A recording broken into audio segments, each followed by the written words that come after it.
Honourable members, I have much pleasure in informing the House that Te Ariki Nui ki ingi Tūheitia is within the precincts of this chamber, and I'm sure members would wish that he be welcomed and accorded a seat on the left of the chair.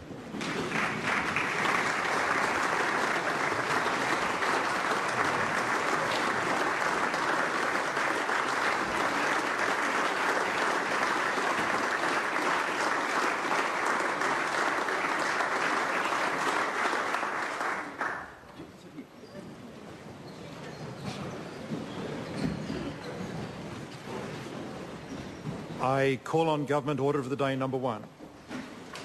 Waikato-Tainui Raupatu claims Waikato River Settlement Bill, third reading. The Honourable Tariana Turia. Mr Speaker, on behalf of the Minister of Treaty Negotiations, I move that the Waikato-Tainui Raupatu claims Waikato River Settlement Bill be now read a third time. Hauraki, Ngāti Maniapoto, Raukawa and Waikato, tēnā koutou, tēnā koutou, tēnā tātou katoa. E rere kau mai te awa nui mai te kāhui maunga ki Tangaroa, ko au te awa, ko te awa ko au.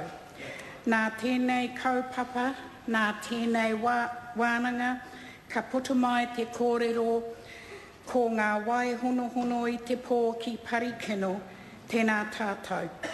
Nō reira, kei te kai hautu, me ngā mema pāremata, tēnā tātou katoa. My river, Wanganui, connects me to the famous proverb, I am the river and the river is me. Her origin, te kāhui maunga, the family of mountains, is also the origin of the Waikato River. That connection is a matapihi, the component that links the third reading of this bill to something preordained and succinctly outlined in the phrase uttered by my kuia, ko ngā wai hono hono i te pō tēnā. Mr Speaker, this is a most auspicious day in this Parliament, and we are honoured with the presence of Te Ariki Nui Kingi Tūheitia, Te Whare o Te Kāhui Ariki and the tribal peoples of Waikato-Tainui. And in their presence we are connected to a noble line of leaders who have strived for the river to be restored to its former health and well-being. We pay tribute to the leadership and vision of Kingi Pōtatau, Te Wherohwero, Kingi Tāwhiao, Kingi Mahuta, Kingi Te Rata, Kingi Koriki and the beloved Te Ariki Nui Dame Te Atairangi Kāhu. The ancestors have laid a pathway for the people to follow, a pathway that is honoured in this settlement. I am reminded of the words of the late Sir Robert Te Kotahi Mahuta when talking about the river. It is a gift that was left to us by our ancestors, and we believe that we have a duty to protect that gift for future generations.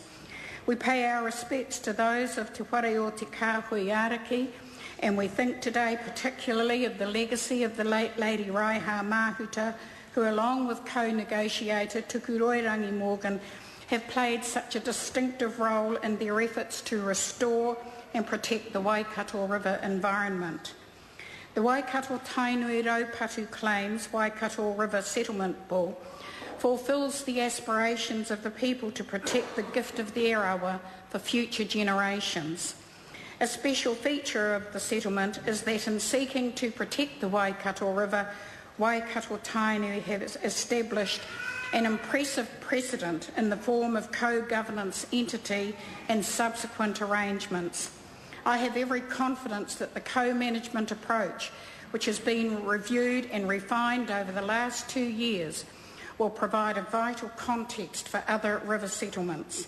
The co-governance approach will usher in a new era of resource management in which accredited commissioners appointed by Waikato-Tainui, Raukawa, Ngāti Tūwhare Toa, Maniapoto and Te Arawa River iwi will be appointed to the Waikato Regional Council hearing committees and boards of inquiry for applications for resource consent. The enhanced model represents a significant shift from 6 statutory boards to a single co-governance entity, the Waikato River Authority. It is an inherently positive approach. The authority comprising equal numbers of Crown and iwi appointed members, with care taken to include other iwi with interests along the river. Iwi and Crown will sit together at the table overseeing the management of the health and well-being of the river.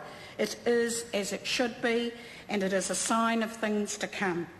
The authority will have a pivotal role in monitoring the implementation of Te Ture Waimana, a direction towards the development of the vision and the strategy. Another key aspect of the settlement is the $210 million clean-up fund, which we know to be vital for the economic, environmental and recreational progress of the area. We know that a narrow reductionist approach in activities on the river has led to the degradation of these waterways. And it is so pleasing that this bill provides the investment to support the iwi in meeting their kaitiakitanga obligations in caring for their punawai, roto and awa. The authority will administer a contestable fund which will be available to iwi, to local authorities, to land owners and others for initiatives to clean up the river. The challenge for iwi throughout Aotearoa is how to ensure that wānau hapu and iwi are empowered to implement their aspirations to be fully involved in the management of the awa. A distinctive aspect of the settlement is the importance placed on two fundamental principles which represent the essence of the awa and the essence of the people. The settlement promotes the concepts of te mana o te awa, the respect for tūpuna awa, and manawaka haere, the exercise of control, access to and management of the river and its resources in accordance with tikanga. These concepts are extended in provisions which recognise and provide for the exercise of customary activities by members of Waikato-Tainui. Iwi members are also authorised to harvest flora material for cultural purposes in accordance with a plan to be agreed to with the Director-General of Conservation. Mr Speaker, the span of the claims for Raupatu and the rohe of Waikato-Tainui stretch out beyond 120 years of New Zealand history. That story is punctuated at one end by Kingi Tāwhiao leading a delegation to visit Queen Victoria in 1884 and at the other end by the deed of settlement signed in 1995. The search for justice and for redress is rewarded today with a settlement which rightly returns iwi to a governance role in respect of their rivers. And again I return to the vision of Sir Robert. The river belongs to us just as we belong to the river. The Waikato tribe and the river are inseparable. Today is a tribute to Te Kauhanga Nui, to Te Arataura and the representatives of more than 50 marae who have so much invested in the success of this settlement. I want to also acknowledge the commitment and the support of the members of the Māori Affairs Select Committee for their work on this bill. This bill, of course, a means of settling a long-standing treaty grievance, but it is also fundamentally about establishing a robust basis for a productive and dynamic ongoing treaty relationship with Waikato-Tainui. At the very heart of the relationship is a focus on the health and well-being of the awa and its tributaries. This is a vision of the iwi, but it is also a vision shared with Environment Waikato. It is the ambition of all key stakeholders that there will be an integrated, holistic and coordinated approach to the natural, physical, cultural and historic resources of the Waikato River. I am immensely proud to be part of a Parliament which is providing an opportunity for everyone to unite for the single purpose of restoring and protecting the health and well-being of this river.